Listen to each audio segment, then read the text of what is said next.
Yo, what's up? This is Shadow Rock and ProfoWon of the Floor Gangs and Knuckleneck Tribe, and you're watching The Trades, the show about breaking, hip hop, and the business of.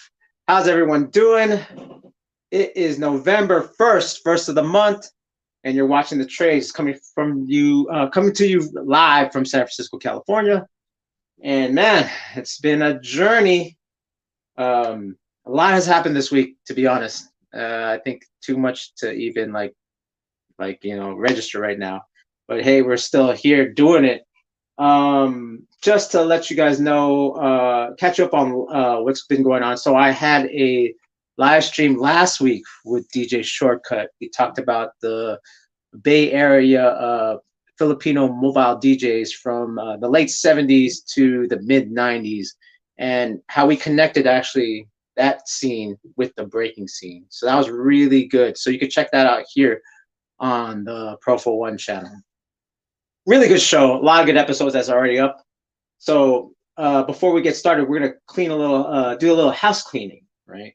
So first of all, 65% of you are not subscribed. You basically have been watching the content.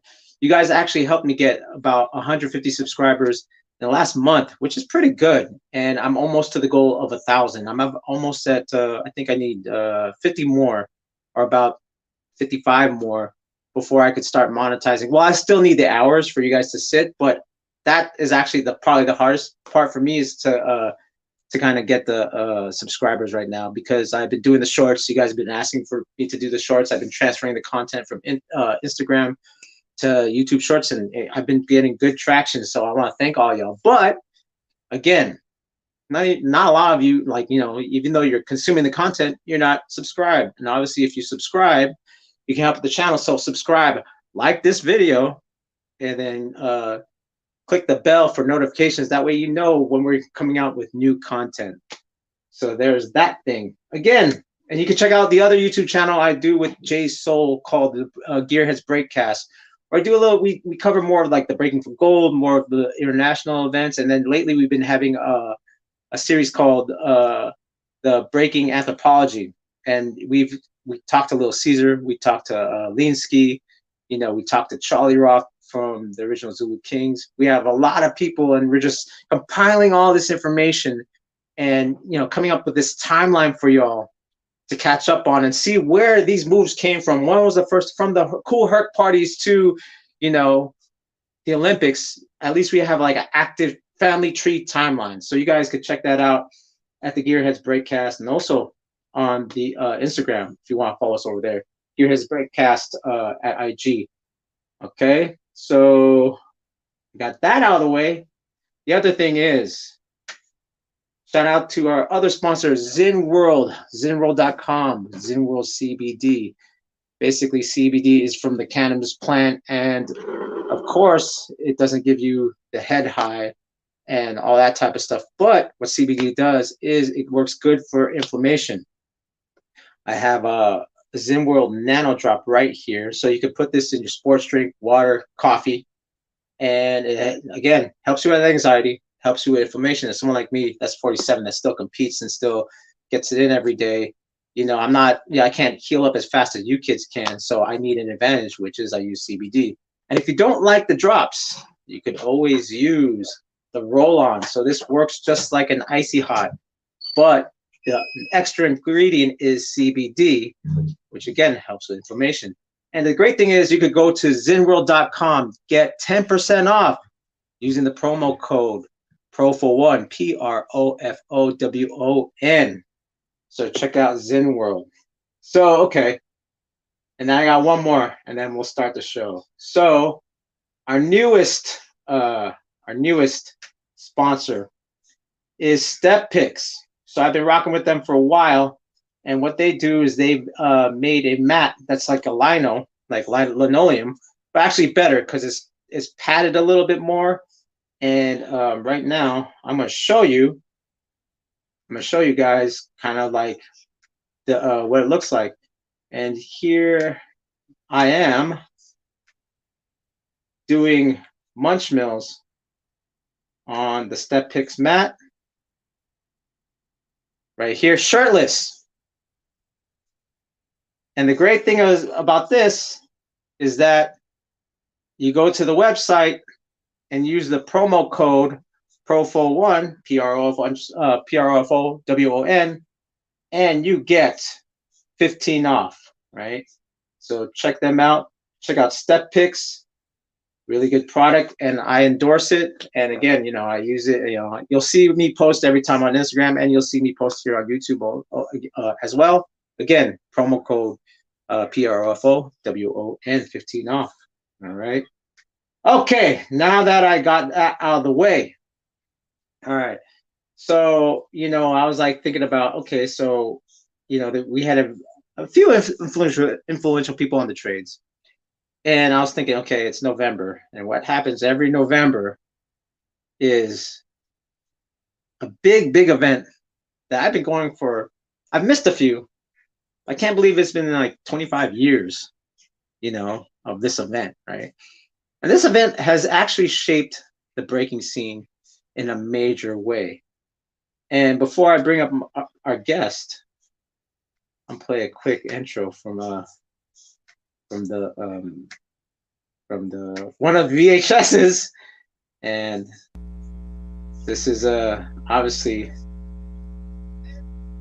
the Freestyle Session 2-year intro. Here we go. Play a little bit of that.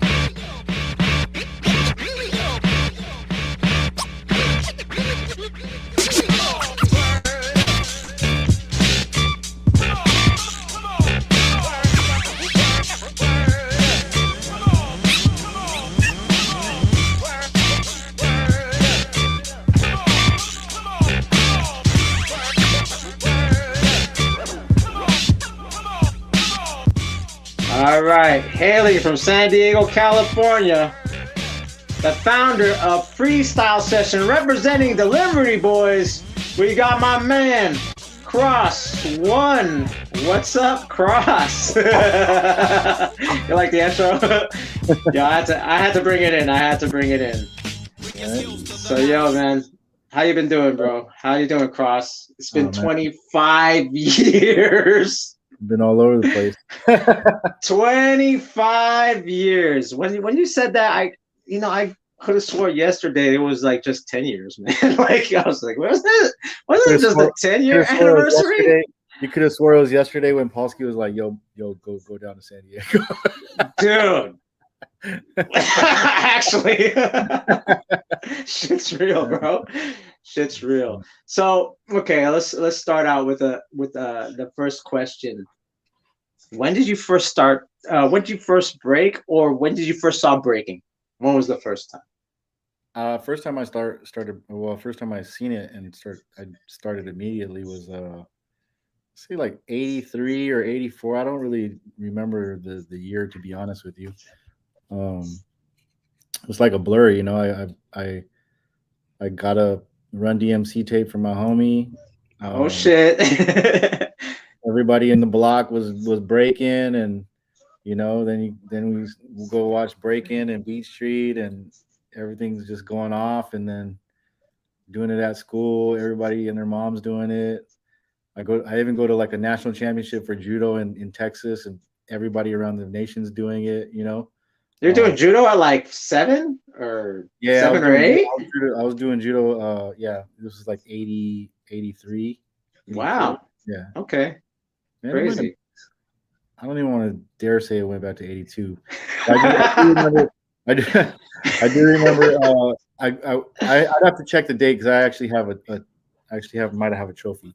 But I went to Odessa, Texas for a national championship, for judo championship, and everybody across the U.S., all the kids that were doing judo, they all broke too.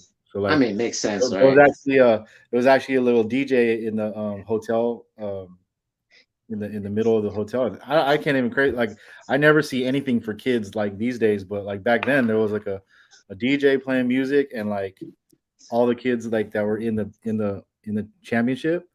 Right. We're all breakers, so like there was like an East Coast West Coast battle there. What the heck? Yeah, and y'all like probably like what, not 8, 9, 10, and just like kind of going in. Yeah.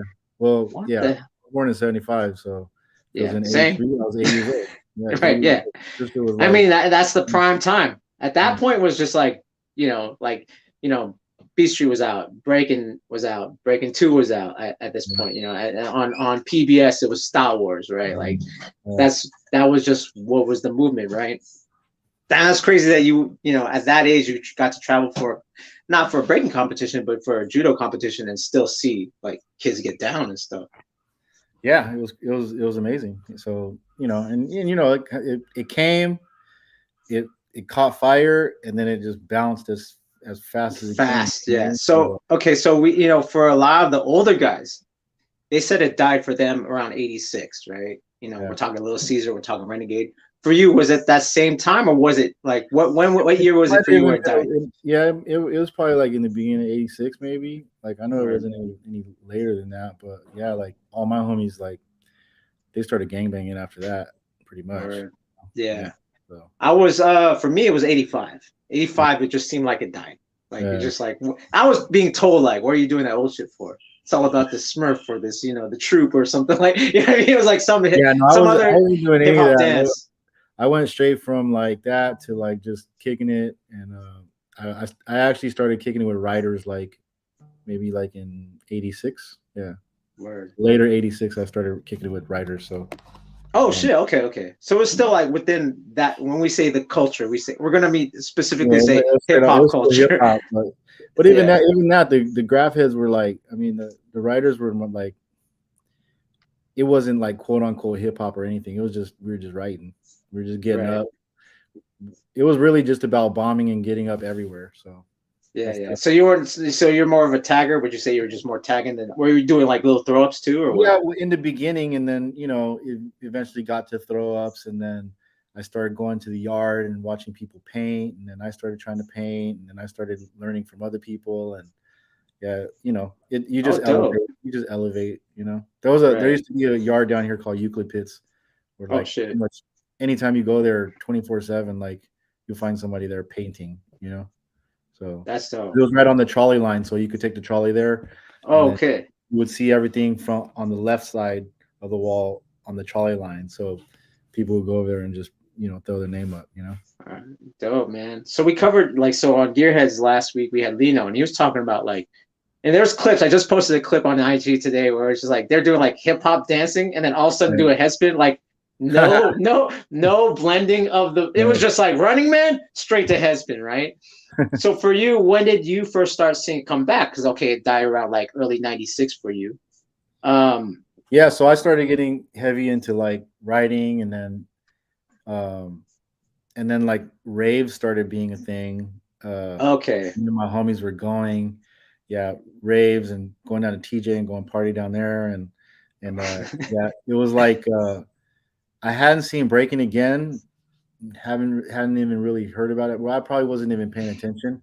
But we did start going to like parties, and I went to a rave at Knott's Berry Farm. Oh, whoa! 92 going to 93, and they had a road side, and then they had a hip hop side, which had like Black Sheep, and some other. Oh shit! Dope. That's who it was. And it was in LA, and I seen mad people breaking, and I still knew how to break because I used to just do it like at the end of practice. So, like because there's mats, right? Like there's mats, so you could like I'm like, hey, look what I could do, guys. So like I could still bust windmills and footwork, and so I just went out there and busted all night, and then on the way back, me and my homies were just like, yo, that was fun, dude. Let's start practicing. Oh shit! Like popping off again. So we started going to all the raves, and there was actually like crews of people like breaking. So it was pretty lit. What was a crew that was going on out in LA or in San Diego or both? Yeah, was there a crew? Okay, word. In LA, but yeah, in San Diego it was mostly like Latin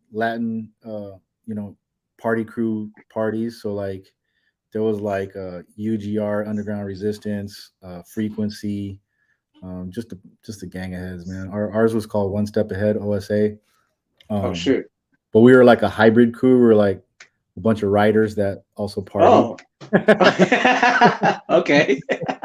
So and then like a little bit after that, I went to kind of a hybrid party again in San Diego called Blow Your Mind. Uh-huh. This my boy JQ threw, and that's where I started. That's where I've seen all the hip hop cats. So Mm, there was a whole scene of breakers on that right, side. right. So there was actually a battle between all the rave breakers and all the hip hop like real breakers. Oh, dope. So like we pretty much got waxed by the. I mean, it was such a big battle that even on the hip hop side, like crews that didn't even like each other, they got together to battle the, the other what the heck? for us. So Crazy. we battled, and then that's where I met Delivery Boys. I met Donnie, and I was like, "Yo, you're fucking super nasty. Like, where are you from?" And he's just like, he's down south in San Isidro, and I was just like, "Yo, we got to practice. Like, we got to link, you know." Yeah, speaking of which, you pulled this up for me. And this is the Delivery Boys, right? Yeah, Oh crap. that was in '94, so that was like not too long after I got with the crew, you know. Right. Look at that. So that's That's like Donnie. crazy. That's Donnie right there. And then Rainen was part of this crew too, right? He was like the little Yeah, kid. yeah. He was like the little kid. That's me right there. Nice. What the hell? So where's this at exactly? That was at like I was at a hotel in Mission Valley. Oh wow. Yeah. Damn, this fool had flares back then. Yeah, as you'll see, I really like emphasized that I had flares. I did them like every round. Right. Let's go to the chat real quick. Sabato says SD represent. Sabato, I can't say his last name. And Felix says the man that gives people a chance. So okay. So all right. So this is going on. Was there any tapes that was getting circulated for you, or was just like were you guys going just off of Beat Street and Star Wars, or what? So this was Groove. This was an event called Groove Wars. So this was like all different styles of dance. Right. So like Right. there was like booty dancers and breakers and freestyle dancers and hip hop dancers and everything. So everybody would do a show and then they would pick a winner. Right. Yeah, That's the original concept of contest for us, right? That was competition, right? So yeah. Did you get tapes, or like what was your reference to get better besides the 80s? When we finally started seeing tapes is we went to B-Boy Summit 1. So Okay. the boys went to B-Boy Summit 1. We met Lil Caesar. Caesar there because we had gotten approached by Street Smart, who Little Caesar was sponsored. Oh, word. Okay. So we ended up getting a sponsorship from Street Smart. So okay. We linked with Caesar even before that. But as soon as we met Caesar, we went to LA to go practice with him, and he showed us a gang of tapes, and our minds were blown. Like we see, right? Yeah. I think even before that one, like Lil Caesar showed us like all the Europe stuff, but we had seen videos of like Caesar and all the guys from Air Force in Japan. So word. And I'm half Japanese, so like so you're just like okay. I had met people in Japan before already, so. Yeah. So speaking of Summit, so here's like Summit, which happened in. That was like 2, I think. Yeah. I can't find. You know what? I can't find footage of Summit 1 for whatever reason. It's always on Summit 1. I actually go out like one of the first people to go out in the cipher, and Cutfather is on the mic like, "Yo, Cross One's in." Like I think. Oh shit! I think that's crazy. But yeah. Yeah. So I think one of the Japanese. So obviously, like obviously we talked about two main things, right? We talked about Caesar, right? Because like he's our connection too, right? He came to the Bay. He saw how big it was out here, and it kind of helped him. And then he went to Japan and Switzerland, and he was like, "Okay, I'm going to bring back Radiotron."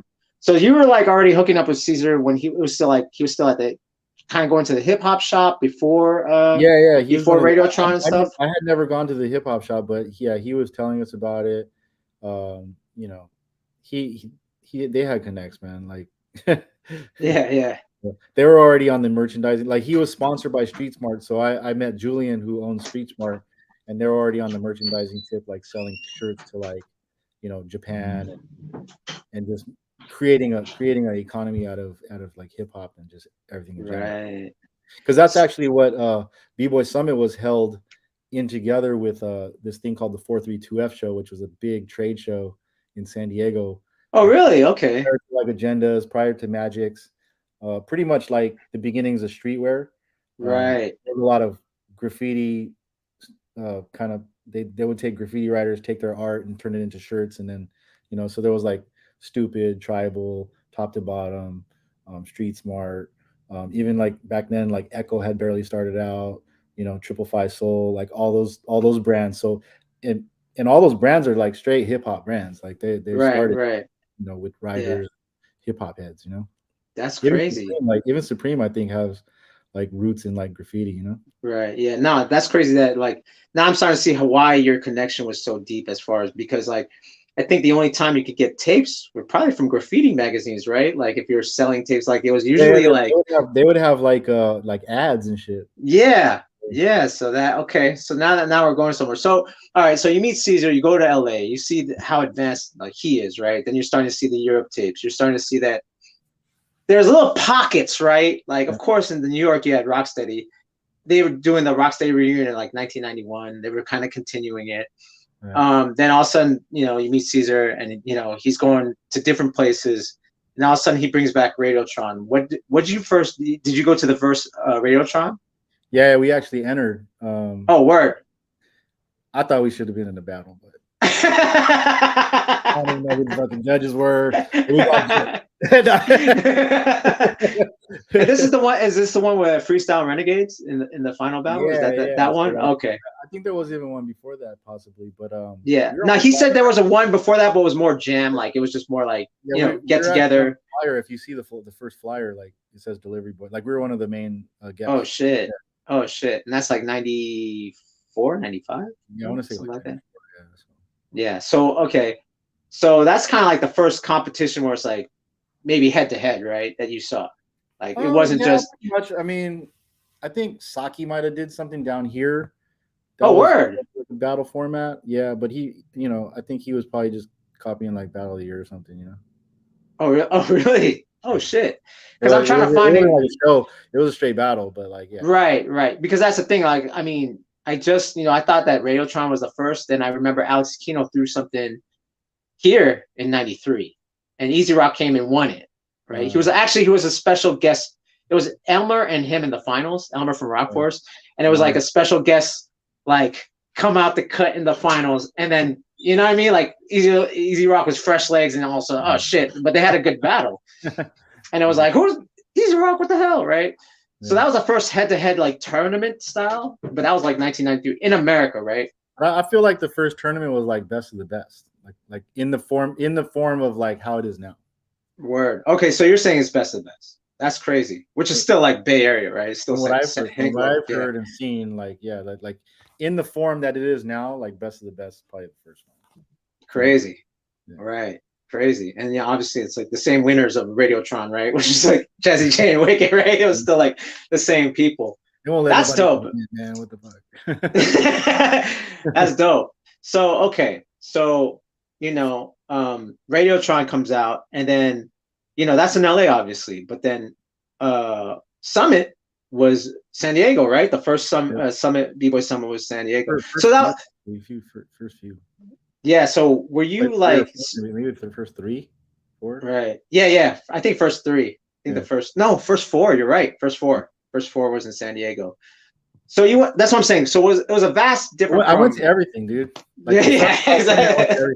Like Northern California, I didn't really make my way up there till right. later, but like I would have saw you by that time. If it was like early, I was at everything too. You know what I mean? By that time, but what because now we're talking the vast difference between like, okay, you're going to like this performance, or there's a competition where it's just like the crowd wins or whatever. Then it's like the raves. So how did it feel to be like something that's like Radiotron, where it's just like, well, this is actually geared to like. When it was something like geared specifically towards us, like it was super dope. Like, like we're ciphering, we're entering contests, like, like the vibe was crazy. And, it was a little bit more open, like cats giving daps for even trying to like do some crazy shit, like. Yeah. It wasn't really refined, like, Right. Yeah. it That's was great. just life, man. That was everything, you know what I'm saying? Yeah. Because that's what I'm saying. Like, because you're at a rave, you're just, you might, there might be a few people that are high or whatever, Well, get in the the raves are way. better. The raves are better because they have like women. Right. But you wanted to, like when you wanted a break, you want a break, Yeah, So yeah. You want to test your skill. You want to like, and at the same time, I'm sure you're like meeting different people that you probably never saw before. and just a tidbit, the first time I even heard of a scene in the Bay Area was actually like online. I stumbled across a write up by Polsky on, Word. you might have been on Cardboard Only or Dance Delight, on one of those Maybe websites. bebo.org, possibly No, it wasn't. No, bebo.org. that I don't know. Bebo.org wasn't around then. It was Okay, Cardboard word. Only and Dancer's Delight. It was like a discussion board, and then Wow. Bebo.com came a little bit later. Right. And yeah, man, I'm like, this is '94, so like I'm like looking online and discovering the internet for the first time, and Holy just crap. stumbling on it, like, and like I'm just like, dude, this is like, you just like this new portal into the world, you know what I'm saying? And like, Right. You are not, man. I didn't start going online until '97. You said yeah, '94. Holy crap. yeah, because I literally was going to college, Okay. community Yeah. college right down the street, and Word. in the library, use the computer because like nobody really had access to the internet unless you went to the library. So I was Right. just being online, and I was just a new world opened up, So like, That's yeah, crazy. I It read seemed this. like you, Paul, and B were the ones that really online. Like, shout out to B from Master Moves. It seemed Yeah, like, and then I don't know how I stumbled on him, but I got his AOL, and then we started chatting on AOL, and right. that's how the link Yeah, between man. me and him even started. Yeah. So we talked about Radiotron. We talked about Summit, and Summit '97 was the last one in San Diego, right? I believe that was like March It '97. might have been, yeah, it might have been, yeah. March '97. So let's talk about how you came about doing freestyle session, right? Because Yeah, I that's mean, what we're getting to the meat of it, right? well, I didn't throw freestyle session with the intent of making it a business or anything. I just was like, okay, there's no more summit. I got to do something because a lot of people weren't going to practice anymore. Like I just noticed, like people would only go to practice when it's time to battle. You know what I mean? Right. So like, I was like, all right, let me do something. But even prior to that, I like helped one of the homies out. He used to do this thing called Seeker Wars. He did like maybe 5 or 6 of those, but the last one he did was like in between, like sandwich kind of in between Summit and Freestyle Session One. It was like right in the Word. middle, and he was one of the guys that started Fat Pounds. Okay, word. All Yes. right. So he did that, and I like helped him. And then the last one was actually was at the same spot as Freestyle Session at L Street Boys and Girls Club. So I helped him do that. I kind of like went in halves with them on it. And then I Okay. also entered with the guys from Droogies from like Riverside, and we beat Foot. Word. So we beat Foot Soldiers. So I won the cash prize. I won half. I got half the money from the door, and I was like, "Yo, this is not bad, man." It was funny because the year before that, I lived in Japan for like 4 months, and Okay. me and Machan was starting a Top Nation the year after, Right. and Wow. he would talk about he wants to open up a hip hop shop and he wants to do business and that I should start something, maybe like a clothing company or something, and that's something I always wanted to do too. When we were writing, like all my homies were just like, "Yo, we gotta make some shirts and we gotta sell them," blah blah blah. But it was just a lofty goal, but Right. it was through the event. It was through the event that I did the first jam, and then I made a video out of it, and I also made shirts for the first jam, Right. and then I made a and then after that was done, I was like, oh, okay, well, shoot, I'm gonna make a video. So I made the video, and then I made more shirts, and then I would travel and Right. sell Right. the videos and the shirts, and then Right. it just opened up everything, like, Yeah. and that's when the days where Mr. Wiggles had a catalog where you would, Yep. you could Yeah. look through it and find all Yep. these videos and all this gear. And like, I was kind of like trying to like be like that. And I was like, yo, I got to Right. get all this Yeah. stuff I could sell. And yeah, man. Yeah. Like, So that's a segue to the Break Connect clip of the day, right? Shout out to Break Connect real quick. Let me shout out the it's a company. Of clip of course. Connect. No. Actually, here's the website. Boom. You can go to Break Connect and you can check that out. Obviously, if you want to register for freestyle session and make the event easier on you instead of standing in line for like 2 hours to sign up, you actually could go to this website and click Well, on the event. well, View events right here. actually, Okay. you have to go to the site before the There jam. you go. There you go. We're not doing any on-site registration this year. Like, I just canned it. Like, I'm just Right. I'm just over it. Like, if you don't sign up beforehand, that's just on you. Who wants to wait in line for 2 hours just to sign up and be late anyway, right? So here's the sign up. And again, you can check out breakconnect.com. Shout out to Felix. And the Break Connect clip of the day is, I think this is what shaped, I think, a lot of people when that made people want to go to freestyle session after the tape was out. And that clip is right here. It is the first time B-Boy Ivan does air flare, windmill, what do you call star tracks? So let's watch that for a second.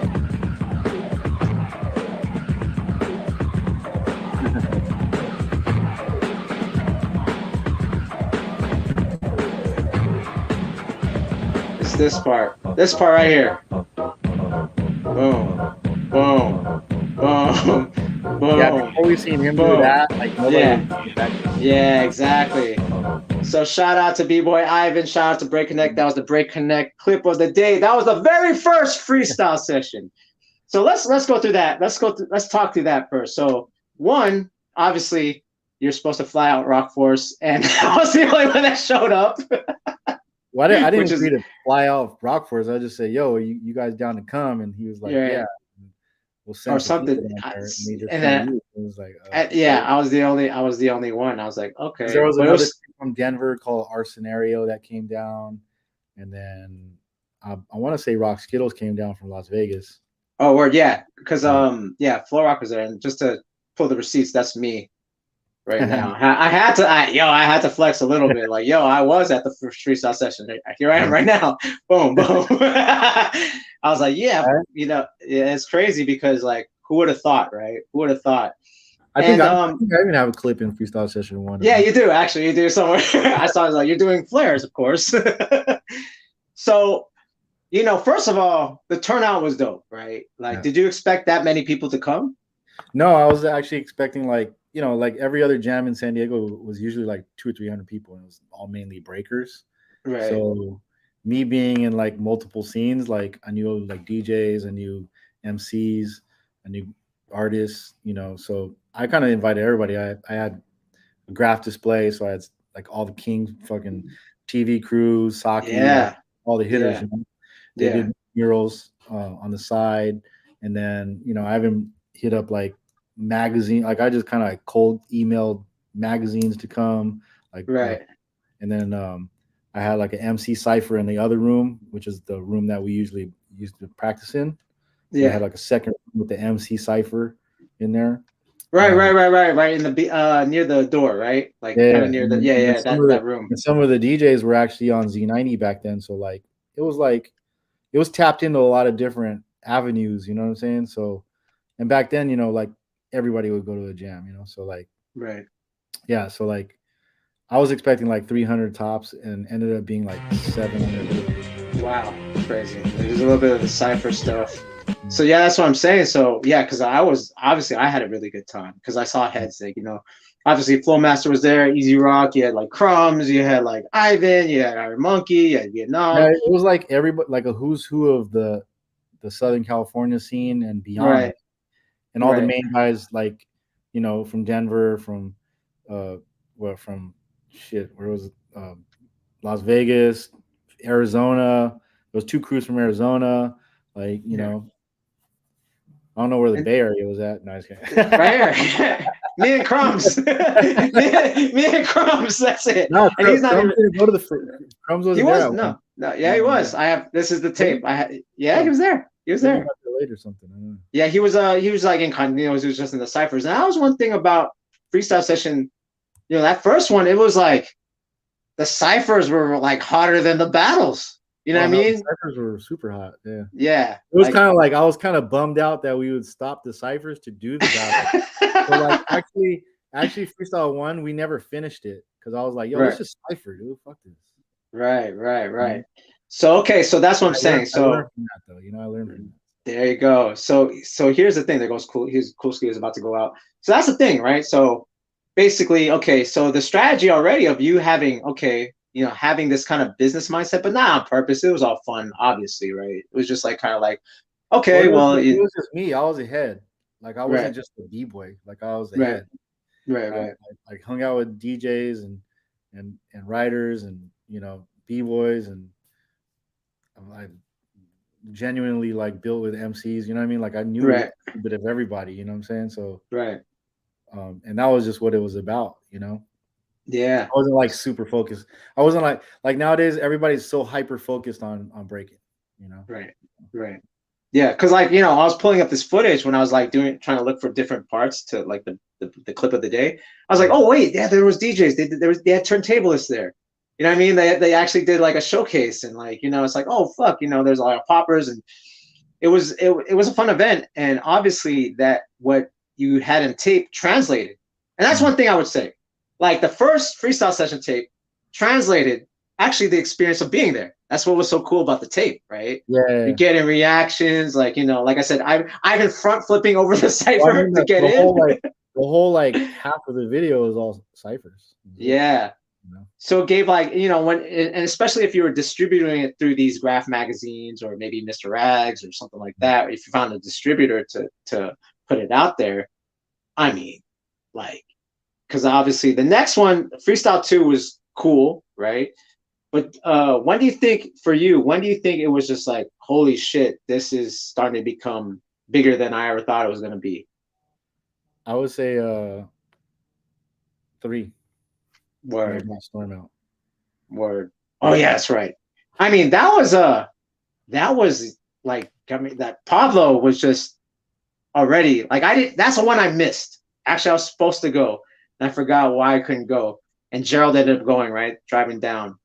And that's when Yeah. he was like, did you he came back right away, Oh, like but Gerald and Polsky came hella late. Like I think they came like the last 15 minutes. Like oh word. didn't even really check it out. Yeah, but like I think but Gerald was tripping off Pop. That's the only thing he kept talking about. Oh After he yeah. coming back, like we were at 24 Fitness, is like, yo, Pablo did this and But they Pablo already did that. knew. They already knew. Like they just weren't in the vicinity. Like Sacramento and uh my friends like outside like trying to get in and shit. He's like, just let me pause for All one right, second. let me. I'm gonna. Okay, so I'm gonna talk to the audience. I'm gonna show them a few videos from Freestyle Session while you take. All right. So as Cross comes back, so I was saying like so Freestyle 3, mentioning Freestyle Session 3. Actually, I'm gonna pull that up because the whole thing about Freestyle Session 3 is that it did make waves. I mean, you know, Storm came out.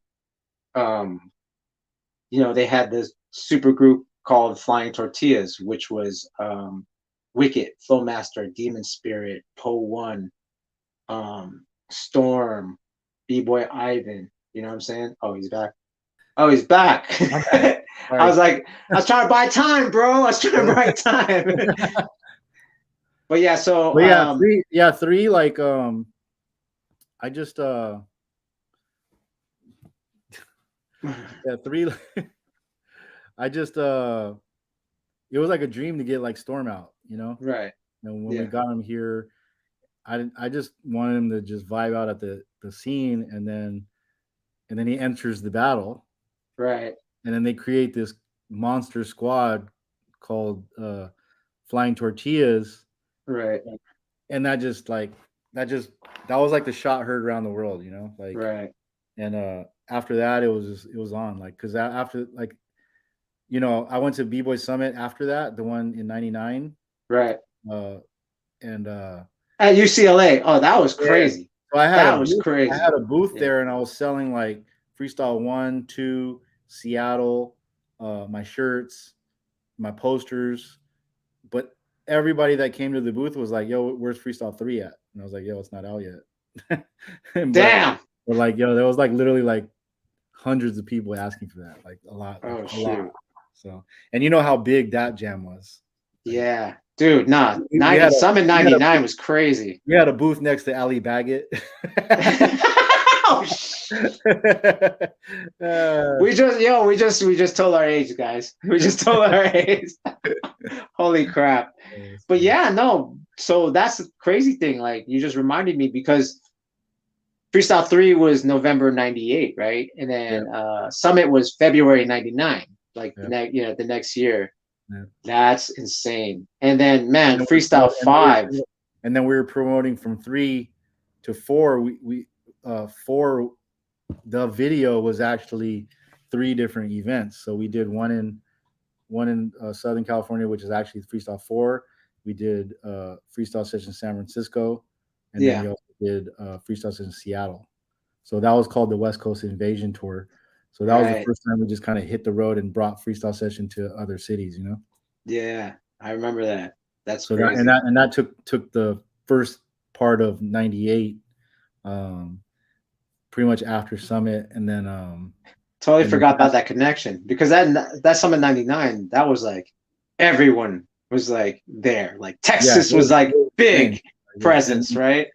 And like, Freestyle Session wasn't, I mean, for me, it wasn't even comparable as far as, people, like, because the Summit was always free, so like thousands of people would go, you know what I mean? So yeah, man. Yeah, the outdoor. I was at Summit 3. I was like, when I actually went with Shortcut, which is funny. I wasn't necessarily breaking, but I went with Invisible Scratch Pickles. But I remember like that battle between like Rocksteady and Style Elements. You know what I'm saying? Yeah. So it was just like, and I was like, like I said, I was more of a freestyle dancer at that point, right? And I wasn't like I didn't fully engage into the breaking until like Summit 9. Like that. I remember the first time I seen Remind, he was like pretty much like pure like freestyle more than breaking, Right. Yeah, it's crazy, and man. He was hanging out with Ivan. Right. He was breaking, and then he was just plugging out on freestyle. I mean, it was fresh, but I don't think he was incorporating too many b-boy moves, Right. And then now look. So okay, we're gonna go to the chat real quick. Joshua Cabon says, great guest. Roman Mohammed says, legend in the house, congrats on 25 years. And Wax Juggler, yup. And then Sia and Rotterdam, word. So okay, so let's talk about that. So Freestyle 5 happened. What happens, like let's just say Freestyle 5 just wrapped up. What's going through your mind? Like, it just wrapped up. Like, it was crazy. I actually had lost my venue for Freestyle 5 like the week before. No way. But that became like the place kind of for a few years after. Well, it was placed for 1 year, and then Summit used it. That's what I mean. Like, people start to use it. Yeah. After that, it was done. Yeah. But like, I'm like with my thoughts. Oh, PTSD is my bad. PTSD. But yeah, so okay, so you had another, man, that seems like the story for a little bit. We'll get to 2004 soon. But so you're like, okay, so 99 wraps up, and venue messes up, but man, like, so at night at Freestyle Session 5, we had already like master planned Alpha Fame for 2000. Word. So we were passing out flyers for Alpha Fame, the tour. At Freestyle 5. So 2000 was spent for me already. Like, we had already planned like 8 to 10 jams already.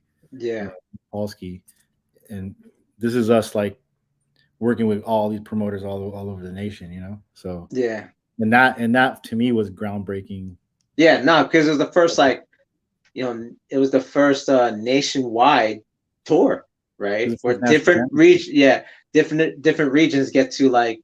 It's kind of like the precursor of what's going on in Red Bull BC1 now, right? Well, you remember, I mean, you're a DJ fan too, so like, me and Polsky like vibed on some like DMC shit, because I remember table turns. Yeah, we were always talking about DMC, and then we were like, yo, how come there's not like a break-in like DMC, like a national championship? Right. Like, yo, like we should do one. So that's how that came about. It was Right. patterned off of DMC. Word. Okay. That's crazy. Because yeah, I mean, it was alive for like about 2 or 3 years, right? Or 4 years, We and did then one, and then I think we waited 2 years to do the next one, and then waited 2 years for the next one after that, and then we right. might have did one more after that, and then Yeah. It was for kind sure, of like I could. because like I kind of used that. He used that business model for Mighty Four, and then I was using that business model for freestyle sessions. So we just kind of like went our separate Right. ways, but we were always helping each other out. So Yeah. No, yeah. that's crazy. So 99 happens, you or Freestyle 5 happens, you do Out for Fame, right? I should pull up some and obviously, I mean, the thing that no one thinks about is like you guys were actually helping create careers from these events, right? Because some person that like you might not have seen skills methods, maybe you only saw them at a pro-am, but then you got to see them come to a final and Yeah. battle, like, what I mean, like maybe someone like Happy Coral, right? I Where mean, the breaking in America like changed after that tour. word, Like, word, and anybody from around that time will tell you like it was the level changed drastically, and then it also was like a melting of areas as well, because before yeah, that, I felt like before that tour, like when we went to Chicago, we knew we were in Chicago. When we went to New right, York, we knew we were in New York. We went to Florida, we knew we yes, were in Florida. yeah, yeah, To yeah, Texas, we knew that we were in Texas because of the style. You know what I mean? So right, like, right, but then after that, it was kind of like people were watching the videos and they were getting, they were hyper focused on all the stuff that's going down in these videos, and the styles started meshing. You know what I mean? right, We started getting more of everything, because you remember back in the day. Back in the day, it was like every crew would have like a member that knew how to do something. Like there yeah, would be a guy that knew how to do flares. There would be a guy that knew right, how to do head spins. There'd be a yeah, guy that knew how to do yeah, windmill. And then there yeah, would just be a master of that move, and there wasn't too many people that were mastering everything. right, So right, that's with every video that came out. I think more people were just like, "Yo, I need to get everything." yeah, yeah. It became more one-on-one centric. Well, even though you guys were, it was a crew battle, but yeah, you would definitely see, like, if It you go wasn't look at even the a first, one-on-one centric. It was just everybody wanted to be a hitter. Everybody wanted yeah, to be the guy. You know what I'm saying? yeah, yeah. Because like if you think, yeah, now you say that, like, 2000, the difference between Alpha Fame Finals 2000 and Alpha Fame Finals 2002, Yeah, skill levels were definitely different. You know what I mean? yeah. Like that's crazy. That's dope. To me, that's dope too. Like, the evolution of, like, You could see, basically competition. and you could tell who were the famous or the popular guys, because people would like dress like them, Yeah. like them. Like I remember when Rock Force was like in, like everybody was doing stuff on their Yeah, wrist. yes, yeah, yep. Everybody was getting freaking arthritis in the wrist. But yeah, Shout out to Vietnam, shout out to Remind, shout out to Ken and then Swift. like people like Cloud, like you would go Oh my across, you God. go to jams and you would see people like dressed like Cloud, because Cloud didn't really dress like a b-boy. He dressed Yeah. like button up shirt, Preppy. Yeah. collar up, and like, you know what I'm And the saying, like big and the big the and the spiky, big spiky dyed hair. You know what I'm yeah, saying? Like he had the Dragon Ball. He had yeah, the, he yeah. had the Dragon Ball, the Cloud from Final Fantasy haircut, which is funny. So okay, so let's talk about another one, and then we'll talk a little bit more about the present. Another like, a time period, I think, was Freestyle Session Japan 2003. It Yeah. seemed like that was like That another was, that thing, was a game another changer. shift, huh? That was a game changer.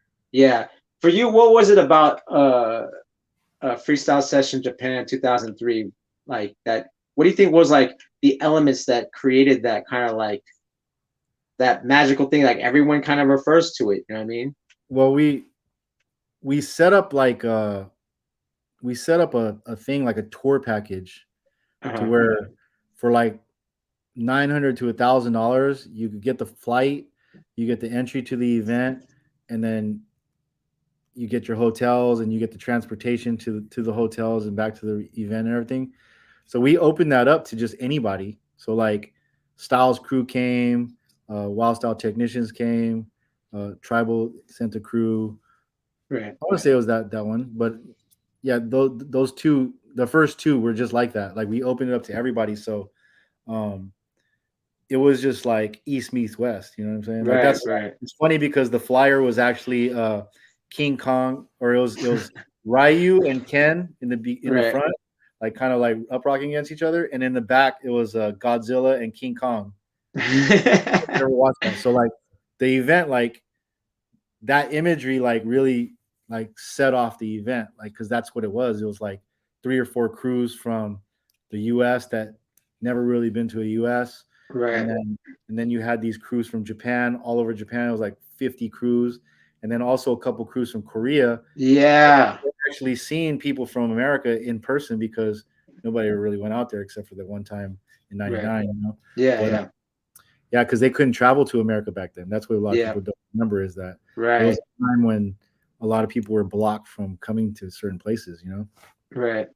So Dude. yeah, so all that together, like it was the unique style of Japan, and just the Japan just has a aura and just a vibe, no matter what. Even if you just go to a jam, that's all Japanese. But then Right. you add all these Western b boys, and then all the guys from Korea, and it just was like it was crazy. Yeah, man. Yeah. All right. So John Jay had actually brought all the guys from Korea. Like he's the word. one that. Shout out to John Jay, man. Like he's an integral part of shaping that scene. And I tried to interview him. Was like, I don't do interviews anymore. I'm like, that's like, damn it. And it's funny because he's out there in San Diego now, right? Like he's living out there, right? He's actually in LA now because he works Oh, for okay, him. word. Yeah. Okay, word. He So was okay, out here for a couple years. yeah. Yeah. So okay, so we talk about the past. Obviously, like there's more than one. Obviously, like I could keep naming them, right? Like the 10-year, right, in 2007, where it was I mean, all like those that was a years, big one. like the years leading up, were just like, I don't know. It was crazy because after I did one, I was like, all right, two is going to be hard to top one. We did it, and then three, Yeah, top two, and then I think the only hiccup was like four, but yeah, we did the tour, so we met right, so many people during that tour, from the Bay to San Francisco, and then they all came down to five. right, Let's kind of set off five. So right. five was just next level. You have all these guys from Texas because I had went to Texas earlier in the year and I met guys from like United B Boys, and I was Yeah, busting them, and I invited them to the event, and they made their way out, and then like yeah, it was just pretty much at that time I was just backpack full of videos, handful of t-shirts, and just slanging them and paying right. my way to go to all these events. So I was going to all the events, and then my sister at the time actually worked for United Airlines, so Oh, okay, that's a hack. she would get a stack of like 25 or 24 passes back then, and she just gave it to me. Oh, She's like, dude, go wherever you want to go. So that's how I went to like Rocksteady Anniversary. That's how I went to Pro Am. That's how I went to Scribble Jam. right. I went to Scribble Jam by myself, but I came back like building with cats from Chicago, like pretty much Yeah, all the CBA guys, all yeah, the you guys, all the guys from Detroit, right, hardcore Detroit guys. So like, it was just really just it's crazy because nowadays you would just call it networking, but I was just doing the hip hop thing. right, right, I was just like backpack, making some money to pay for the meals and paying for the trip. And sometimes I would go places, like I went to New York one time and I didn't even have a place to stay. Like I just went out there, went to the jam, linked up with like K-Mel. K-Mel had a spot where everybody would go, and then me, G Wiz, and Vietnam ended up at this place off Burnside Avenue, Oh sleeping shoot. on like sleeping on like used like freaking mattresses, and Right. like Crazy. we are But just I mean, doing. I think you're saying something that like no one. I mean, they're kind of doing it. Like like we're gonna go But travel to nowadays it's this like jam. hotel, flight, Yeah. and No, really. but you're saying something that's really important. I think for the honesty here is like, yo, you paid your own way. I think a lot of people are still Yeah, like, man, my I still talent do. should pay for this. Well, Like, I still do. yeah. There's a lot of times where I get paid to go out, have a job, or but I'm still on that. I'll go have a booth and pay for my way. Like it's cool. Like Right. Yeah. you know, No. I am like the chairman of UDEF, so I pay some of my way for some stuff, but Right. But it's still the I same. But that, try not to wear that out. I never tried to yeah. really wear that out. So No, see, and yeah. that's what I mean. It's like if you're still trying to, if you're still peer paying dues, I don't know why everyone's like this, I mean, because there's this it's a thing, right? like you got to continually pay your dues. Like it doesn't stop. Like it's not like you get to a point where you're like, yo, everybody has to fly me out. Like some people could be like that. Some people have. Some people might attain the level of godliness where they could do that, but it's not like that. You know what I'm saying? Like, and like Preach. I guess a lot of the guys that are sponsored have a way to go wherever. Yeah. Yeah. But even then, like I know that they have limitations to like the flights and where they're going. Like a lot of them are just like, yo, all right, well, I got all these other payment ones paid for. Well, I'm gonna go to this one on my own, and I'm gonna win that shit. Yeah. Yeah. Yeah. See, and But that's what I'm saying. Like luckily for sponsored guys, like they get a check anyway, win or lose. But if they win, they get a bonus. Yeah, exactly. And I think people are still like, so how do you feel about this? Like I keep saying this on the trades and on Gearheads. I say the problem is we're chasing like one pie, right? All of us, like they said there's 1 million practitioners around the world, right? And we're just chasing your event. Maybe two. Okay, your event and Rebel BC1. And it's like, I think a lot of the shit talking comes like, why did that guy win? And the then becomes, there's this B-boy Illuminati and da da da da. What would you tell people like that don't understand even just basic math? Like, I mean, look, when I started Freestyle Session, there was the only people traveling were Rocksteady, Battle Squad, and Air Force Crew. That was it. Anybody else that got to travel, it was merely if you're like rolling with one of them crews, or if you just had money and you just went to the jams, like right. But actually getting flown out to events were those three, Right. And it wasn't until like, maybe 2000-ish where people started, like I went with Rock Force to Battle of the Year. So we went to Battle of the Year, went to Battle Royale, and we also went to IBE. Yeah. So like we went to those 3 jams and I paid my way to go. I just brought a gang of videos and was networking. So like when I networked, I actually landed a distribution deal in Europe. Oh, wow. And got a connection there to buy my videos. So that pretty much paid for the whole trip. But also I probably brought like 2 big ass boxes of videos. So I had like 100 VHS tapes. Right. I sold all those VHS tapes for like 20 euros. Right. $30. You know, I sold all my posters. I sold every one of my shirts. Like I came back, like the guys from Rock Force were like jealous because they're like, I was like eating, I was doing whatever. I was buying shoes. I was like, and they're just like waiting for the promoter to like give them some food or whatever. You know what I'm saying? Right, I was like, well, you guys want some food? Let's go get some food. But like, yeah, you were the big uncle for a lot of people, though. Let's be real. Like, you were feeding a lot of people. I was like 22 years old, like 23 years old. Like, yeah. 24, but like, right. I didn't have it like that, but I just kind of made it like that, Right. Yeah. Selling beanies, like, you know what I'm saying? Like, and just turning it. I mean, I guess I was turning into a business, but my whole thing was like, I just need to pay for this travel, because I want to go everywhere. You know what I'm saying? Yeah. So like, So now, okay, so what would you say for like now? It's a different time, right? Now it's a different time. Like we have like we could talk all night about like the transfers from VHS to DVD now to YouTube, and now it's just this level. And not everyone is gonna make it, right? They're not gonna be like the Olympic gold once winner. You attain the level and you go to an event like Battle of the Year, like Rock Force did, they got invited back. Right. So they got invited back. They got to do a tour. They went to IBE. They got flown out to Battle Royale. And then after the Rock Force versus the Family tape came out, it was done. Which is funny because when we went there, I linked with the distributor, and then when we made the Rock Force versus the Family video, I actually just sold the rights to it to a European distributor because these guys wanted money real fast. So I think we got like $5,000, and then they just did whatever with the video. But those fools made so many of those videos. I bet. But I mean, both crews got the residual effect from that. he might Yeah. have gotten them, like I Yeah. think because there was a little bit of funk with Vagabonds and the family, Right. Right. with us because we made the video. We're like, yo, Yeah. where's our money? And I was like, yo, make Right. your own video, Right.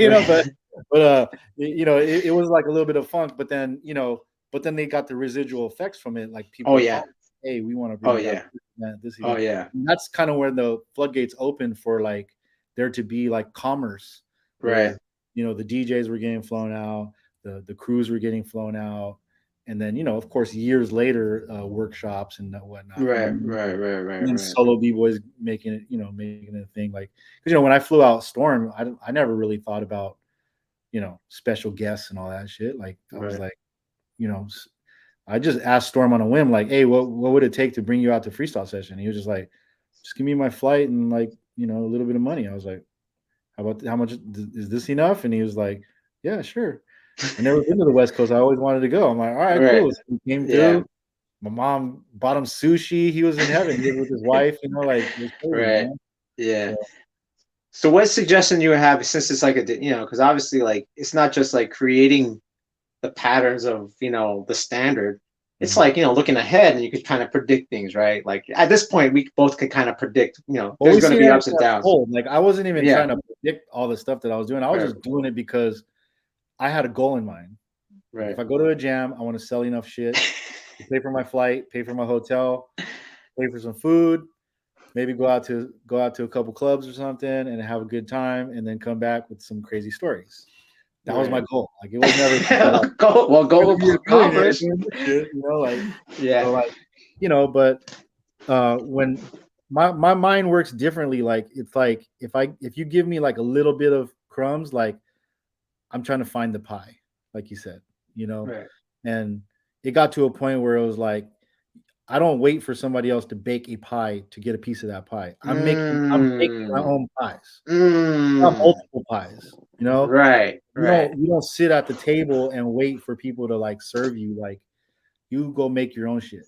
You got all the ingredients right there in front of your face. Go do it. Go Right. go go to all the jams. Go build with people. Make sure you keep those contacts in mind, because you never know when people you may need somebody. And stuff is so easy now. Like you can add Yeah. somebody on Facebook and just be like, what was that guy's name? Yeah. Like you could like find somebody, like even if you just think you don't even know their name, it's like, what was that one guy's name? He was at this jam. Let me look. Like you find it. You know what I'm saying? Like it's hella easy.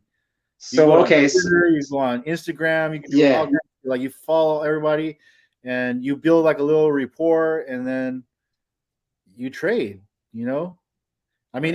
even if you just go somewhere, even if you just stay at home and offer your couch to b-boys all around the world, you got social currency to be able to go everywhere and not have to pay for a hotel anymore. There you go. You So what know? would you say? Okay, so now that there's this new thing, I have this joke, right? Mm. We talked about like we could say like the 2000s was like, we're gonna call out the judges. Me and Renegade talk about this, right? We're gonna call out the judges. You know what I mean? We That didn't was even know part of who the the fucking culture. judges were back then. Like it Yeah, was 100. I didn't know who was like, judging the first like, freestyle session. who was judging at tribute to the elements? I have no Right? fucking. Yeah, yeah. I do. I know. But I'm just saying. I'm just saying. Like generally, right? And then in the 2000s, like let's call it the judges, and that became part of the culture, right? And Renegade laughed about that. But this next surgeons, and I predict this, is not going to be like b-boys calling out the judges. It's going to be parents going, "Why didn't my son or daughter make it?" There is that already. And like I was talking to somebody about it the other day too, like, or I was talking to Polo about it today, because Polo's like, because I was like, man, he still hasn't been to a BC1, so he doesn't really see how Oh, big it is. what? Even really? Even the last Yeah, one? That was yeah, the Nationals in LA. I Like, knew he doesn't go. Like he's just mad busy, But I'm right, just like, but he's like, yo, that's like a show, right? It's like people sit down. I'm like, yeah, but the way things are going, it's like you have to have kind of a. I was telling him, I was like, we probably have to get into that a little bit. Like we have to put seat, like we do have like a little VIP right, section, but we have to get a yeah, little bit more official seating for people like VIPs and families that want to watch, and then also like the jam portion. Like I was like, we need to like marry a little bit of both in order to make it grow a little bit more, because right, people are tired of sitting and trying to find the spot and like looking over Right. everybody's shoulder. I mean, it's the raw shit and it's like real deal shit. But like, if we want to continue to grow this, like we got Yeah. to figure out a way to cater to these families and people and Just watch kids. Karate Kid. They did it in Karate Kid. We need to do Remember? the There was all the valley prelims. tournament. Yeah, remember they did the prelims? It was like open, and then when it was the I finals, mean, they closed in the honestly thing. though, the all valley tournament kind of like mimics like the Red Bull BC one kind of looks like that. Oh, word. Yeah, that's what I'm saying. Like it's kind of Like like everybody coming through, So. But But no, yeah, like so you have to have like little ingredients of both. Like we were even talking about, getting bleachers, but we're at a nightclub, so like we're like he was like next year maybe we should get a big ass warehouse and we could just build it out however we want. I mean, So they that did that at what is that? Lords of the Floor. That was pretty yeah, cool. they got That was pretty cool. airplane hangar. Yeah, that was pretty They're supposed to cool. bring that out next year again too. So we'll see Yeah, how I that thought it goes. was gonna be this year, but It was obviously it supposed to didn't. got delayed though. So. Okay, word. So so now like talking of which, right? We're talking about culture. We're talking about whatever. And one thing is like the last few years I didn't see this, but this year, man, like if I pull up the Instagram or I pull up the fire, you have actually Raekwon Yeah. and Diamond D. What's up with that? So what came about? Because there was a few years you guys just didn't have any music acts and stuff. Yeah, because it was like getting to a point where it was like, I think one year we might have lost some money, and then like sometimes when we do those acts, like people like use it as the time to leave. Right. Yeah. True. True. They don't even know, or they don't even know who the fuck is on stage. Like right. Which will probably happen. Honestly, so I was like, all right, let's try like dance acts. So we were doing like Jabberwocky, Super Crew. Right. We did like Storm. We did Salah one year. So we did animation. So we did a bunch of stuff like that, and then just sprinkled a little bit of stuff. We didn't just go real big, but we were just like 25-year anniversary, dude. We got to do it big. So yeah, man. I mean, obviously Raekwon is freaking part of Woo. Who made that's that? Crazy. I don't know. I just pulled it up. I'm Jamie of I'm Jamie and Joe Rogan at the same time. Oh, J.J. Samson. Yeah. So dope. Yeah, dude. Click on that. I want to see that. Okay. I haven't seen Actually, I clicked on it. It's not letting me go. Hold on. Let me get the link. So let me go to YouTube. Boom. All right, there you go.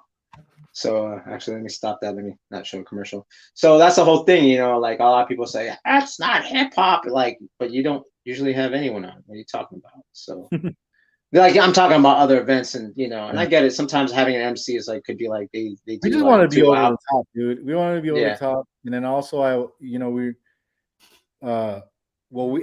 were gonna get Coast Contra at first. Oh, dope! Because that's the young kids, right? Like they speak to the youth and stuff. And then they actually confirmed, and then like literally a day later, they pulled out.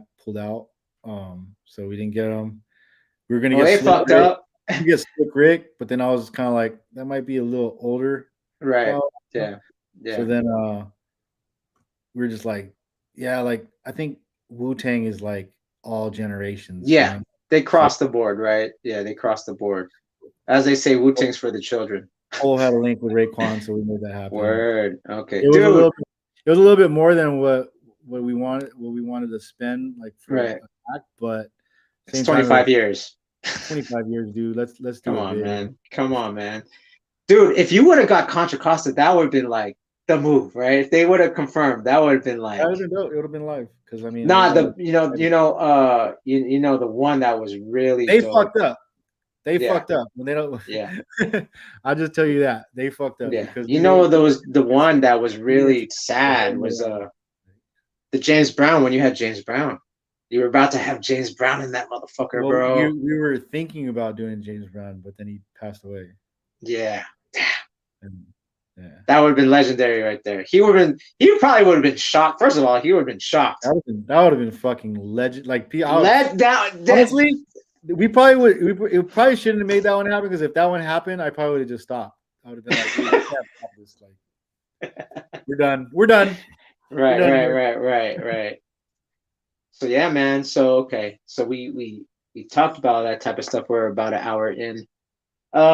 So what do you see the future, man? Like, okay, obviously Olympics, but besides that, or actually a better question, what can you do? Because like, okay, let's go back to the pie What do I question, want right? to happen? What do I want to Like, happen? like let's go back to the pie thing, right? You're waiting to create a pie. What would you tell young people if, like, let's say, like, the Olympics aren't their thing, but they love breaking and they want to, like, do something with it, right? But it's like, oh, it's the Olympics. I like to smoke weed, so I can never do it, right? Like, so. The Olympics ain't for everybody. The Olympics ain't for everybody, man. Like, Right, and right. it's already been like that. Like, you definitely have to fly yourself out to a lot of events, and you got to Mm, score high. And even if you score high, you may not get the shot because let's be honest, it's probably going to be one of the top 3 guys or top 4 guys. right, Whoever has the best day or best year is gonna be the one going to the Olympics. But actually, the way that they qualify is pretty dope. So there could be up to like 3 or 4 people from the U.S. going, if right, all. Because if right, I think next year's World Championship, if whoever wins the World Championship, whoever wins the Pan Am Games, uh, whoever wins like certain things, they get a automatic bid, and then the U.S. actually keeps their one. So if the world champion is, say, Victor, Pan Am Games is maybe Gravity, and then the winner of the national is Jeffro, then all 3 of those guys would go. right. The way I understand it. Yeah, I yeah, don't get too into that stuff because to me, yeah. I mean, I'm sure a lot of people they think that I'm a part of the Olympics, but I'm not. Like Yeah, we do. We think you're part of it. I did the Youth Olympics, and I was just more like, all right, let's do it, because Right, Thomas, I was in a meeting with Thomas and Joe with the head guy at WDSF, and we are like, let's do it. So we did it, and it created an Olympic platform, yeah. and I mean, then if it wasn't for that was like, and yeah. even just what happened in Alabama, man, like, it sold out. Like, And then I that's just feel like crazy. there's like a lot of red tape with that. So like it's kind Right, of like it's like so for me, let me use this analogy. It's like the Olympics and WDSF manning the oven to create pies, right, and I got to ask them to make my own pie. right. Oh, I see what you're saying. I So see what you're saying. I just go bake in my oven. Yeah, yeah, yeah. And wait What to I like want. wait to be like, okay, can I use your oven yet? Like, I'm gonna make Because a bunch of pies. yeah, because if I go all in on the Olympic shit and then it doesn't pan out, say Right. it fizzles after the first one, then what's going to Yeah. be left of the scene? Like, Right. we gotta be the people keeping the funk real. We gotta Right. keep it alive.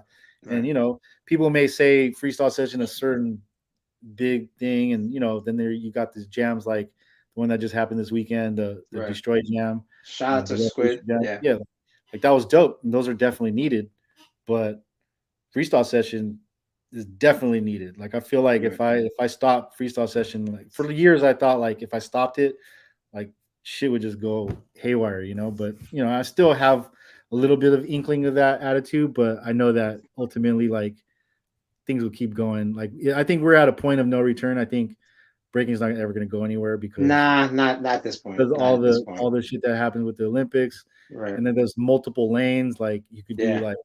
you could do street shows, you could hit, you could you could do carnival cruises, you could do you go on tour as a b-boy, you could be a b-girl, you could enter these Olympic competitions, you could enter like Red Bull BC1, you could do all these different, there's so many lanes. Like you could concentrate on one lane and have a full year. You know what I'm saying? Yeah. Like It's true. and then Or I could also start a podcast. or you could just stay at home and teach at a at Yeah. a at a at a school and Yeah. do perfectly fine. Yeah. Look Yeah. at all the karate dojos that popped up, like Right. and Right. After, long yeah. still Yeah. have that. Like look at all the jujitsu gyms. I swear there's one Yeah. now. Like Yeah. and if you have a hub and you attract a crowd and you attract you create your own pie, it's it'll work. It's There you gonna go. turn out. As long as you're in a city that facilitates enough people for that. Right. Right. There you Because you go, got to think man. we're like 3 generations in. Like we have like parents, Shit. we have grandparents that used to break, we have parents that used to break, and then now we have the kids that are breaking. So like there's like multi generation. So these households, like everybody knows about breaking. they know Right. what it Yeah. is. And Yeah. then when it goes to the Olympics, it's like everybody and their mom's gonna know, you know. Yeah. So Yeah. And that's what we really wanted. We just wanted, just respect, right? Like it was really like, we just wanted to be around people that did it I mean, and have the respect. of course, there's going to be flip sides to that, but you Right. got to always concentrate on the good, and like you got to just focus on your lane. Like what I see a Yeah. lot of people doing is like people want to, be like artsy b boys, and they want to just break on the corner. Like, yo, do that. Do that. Fun Yeah. doing. You Yeah. know what? When it gets really popular and everybody wants, they're probably going to join you in the Yeah. and do it. Yeah. But like don't shit on everybody else's shit. You know what I'm saying? Like we gotta lift people up. Like you can't hate. Like nothing could be one way. You know? Right. Right. That's what I'm saying. Everyone's chasing one pie. It's like, Yeah. dude, like you said, you could create pies, bro. Yeah. Like, who says there's one oven? Who says, what I mean? It's just the whole thing is one guy's maybe more popular than you. So what? That not that one guy. There's a bunch of people that don't feel that one You guy know or what? girl. And it's like, cool. Okay, cool. You think my shit is whack? Don't go. I don't give a fuck. Like Right. that's your bad. Yeah. I remember when I used to go to like Summit, and I would hear people like, "Oh, this shit ain't like freestyle session," and it's like, Right. whatever, man. Yeah. So stay Yeah. going to Summit then. I don't give a fuck. Right. Like, you know what I'm Yeah. saying? Like, Yeah. it's I not keep saying the that. whole shit. Like, what's dope is that you could go to any lane, you could do whatever you want, you could go everything, you could go to one thing, you could do whatever you want. You could just stay at home and you could teach a bunch of kids and Yeah. have the time of your life. Yeah. That's what's dope about breaking. That's what makes it Yeah. dope. Yeah. So just get off the my shit don't stink, and like my pie is better than your pie. Like I don't give a fuck what your pie is. My shit tastes just better than your pie. That's like going to a Justin Bieber concert and complaining about going. Like, dude, don't go. Like, why are you going? Why are you going then? Like, you don't like it, dude. No, that's this is the whole thing that I think, I mean, we're at a time where we can create. That's the thing. Like you don't even have to leave your living room, like you said. I was telling you earlier, like you got a podcast going on. Like, there's podcasts out there that make. There's like this one called $1 million worth of game, and they just signed $100 million deal with Barstool Sports, and they don't even talk about sports. They talk about like hip hop shit. Right. Hustling. You know what I mean? Like, yeah. Like, yeah. There's plenty of things, and I think the main thing is like, at this point, dude, you don't even have to leave your living room. You could literally record something on TikTok and get. Some people just do the most generic shit on TikTok and just blow the fuck up. Exactly. So exactly. So yeah. So what are we talking about here? Anybody can make their own fucking pie, dude. Yeah, dude. What are we talking about here? Why does it have to be freestyle? It's weird because like I'm the type that never could just focus on one thing. Like I've never just focused on freestyle session. Like I've done like my clothing, my events. I did like nightlife shit. I DJ'd. Yeah. I toured judging. I toured. DJing. Actually, I mean, the best thing to do is like, I'm judging at this event. I have a booth, and I'm gonna DJ the after party. Like, the DJ is gonna pay for the booth. The booth is gonna pay for the gym. yeah. That's the hustle, right? That's the hustle. And if I think more people thought like that, then like, you have to fly me out, and I only demand green M&Ms and a 5-star. Like, dude, come on. We're not even there yet. I've seen people on some rockstar shit, but like some people could command that, and some promoters will give you that. Yeah. Like I tend to try to work when I work with B-boys and B-girls for my event. Like I tend to work with people that, can take care of themselves and don't demand a lot of things. I mean, not that I haven't had people like that before, but I just prefer to operate with people that can take care of themselves, because it just works better for everybody in the end, and I could do that because I'm actually friends with a lot of people that I would invite, So now if I didn't know them, then I would have somebody like take care of them or whatever. But I hear it, man. I hear it. Well, we're about to wrap it up. Is there any last words you have for the audience out there? Like, what do you want to say to them? Come to Freestyle Session. When's the last day they can buy tickets or whatever? If you're going to the jam, sign up for Break Connect. Sign up for each individual category. There's so many to choose from now. I'll be forgetting it. Um, yeah, get your ticket to get in. That pays for your entry to the jam and to whatever contest you're in, and the show, which is going to Right. be Rakim, Diamond D, DJ Coco, and then we actually have a surprise guest coming. Uh-oh. We're not going to tell anybody about. So Okay. There you go. yeah, man, like signups are going to be until Friday before the jam. I'm not going to do. Okay. I'm not entertaining signups at the day of, and that's just my personal preference. You Right. know, um, I just want to change how things are, man. Like I think Yeah. people, I think like freestyle session in San Francisco, it was like we had signups before, and like those like literally the night before and even the morning before, it was like 4 crews signed up, and I was thinking like, how whack does that look? That I'm going to my jam, and I think that only 4 crews are going to show up. Like, who the Right. fuck wants to go to that? You know, It's a b-boy how does that shit. look? Like, how the fuck does anybody like? How's that Right. even helping shit? Like, you're Right. gonna go to Right. the jam and then just sign up. So like the day of, we ended up getting like 30 crews. Yeah. Yeah. 26 crews signed up last minute. Welcome to the world. We're trying Like, to catch up, guys. yeah, so I'm just trying to dead that. Like, Yeah. I hope people listen. If not, Right. fuck, I feel Yeah. sorry for them. And then yeah, buy your ticket. You can buy them at freestylesession.com. We actually have a thing where you could separate it into 4 payments. Oh wow. Do like the Shopify Shop Pay. I'm only going to offer that for like the next couple weeks because it's really time consuming because I got to type in the email and type it into Eventbrite and then issue a ticket and then send it and email it and make sure that they get it. So like Right. it's getting kind of tiring. So I'm only going to do that for a little bit longer. Yeah. But Cool. everybody get their ticket at Eventbrite. Um, you could you could spend a fortune doing it at the door because that's gonna be it's gonna probably be more at the door. It's Right. probably like $50 at the door, maybe more. I don't depending on like honestly, I fend Polo off because Polo kind of pays for the event, so he's kind of like we need to charge this, we need to charge that. I was like, dude, we need people to be there, so like we need to have it at this. He's Right. like, all right, Right. well, you could dictate the pre-sale, and then I get the door. I get I get to Fair dictate the enough. door. I'm just like, all Fair right, enough. well, Fair but enough. I'm always gonna hammer him down a little bit just Right. to try to make it easier. But yo, Yeah. don't wait to the door. I tell people that all year. I'm sure you hear me all the time. I was like, Good dude, luck, guys. anybody Good ask me, luck. hey, are you gonna sell tickets at the door? Yes, but don't wait to the door because we don't want to see that. Like you Right. ain't trying to see Good that. luck. Good luck. So yeah, man, and just hopefully everybody shares the flyer.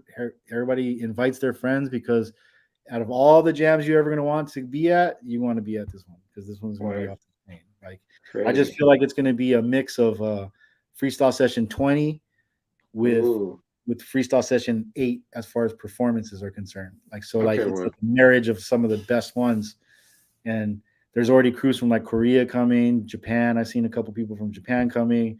There's crews from like France. There's crews from all over the Europe. Like this is going to be like last year was I felt like it was like right after COVID, so like a lot of out of Yeah. overseas people weren't really there, so it was Right. more mostly U.S. crews with a sprinkle of overseas crews. But I think the overseas crews are going to be coming out this year because it's actually cheaper to come from like UK, Europe, Mm. and Korea than it is to just come from like New York right now. Like that's how Damn. tickets are crazy. So That's crazy. hopefully you guys got your tickets like to come out to the West Coast at least. Right. Right. And you've been waiting for the pre-sale tickets. But yeah, things are getting crazy, man. Like this higher price for everything is just it's starting Yeah. to bottleneck, it's Yep. getting crazy. So Yeah, but yeah, man. man, thanks for everybody for all the Yeah. congratulations, and thanks for everybody just supporting through the years. You know what I mean? Like for me, freestyle session, like it may be like my brand and my event, but I feel like it's everybody's event. It's just something that we cultivated together, and I'm just the person that kind of guides it along the way. And it's a celebration. We all come together every year. I heard some people even make up a term like "Happy Freestyle Session" because it's been so long. Every year the Right. same thing. Right. Oh, Happy Freestyle Session. It's like, yeah, man. That's Like cool. it's just a celebration of us as a community, and making this happen because without everybody else, it would just be like another jam, you know. 100. Yeah, 100. So, Cross, this is where you can find you on AOL? My AOL is different, bro. That's just my Instagram because I lost my Instagram that one time. Oh, yes, right. Twitter is actually with the one, not ONE. Okay. Twitter is I am Crosone, and then yeah, if you know Yeah, my man. government name, you can find me on LinkedIn. There you go, and on Facebook. So this has been the okay. Before we sign off again, you know, you can find me here on the ProfoWon channel and on Instagram at PROFO_FLGZ. This has been the Trades with Cross1. We're talking about Freestyle Session 25th anniversary.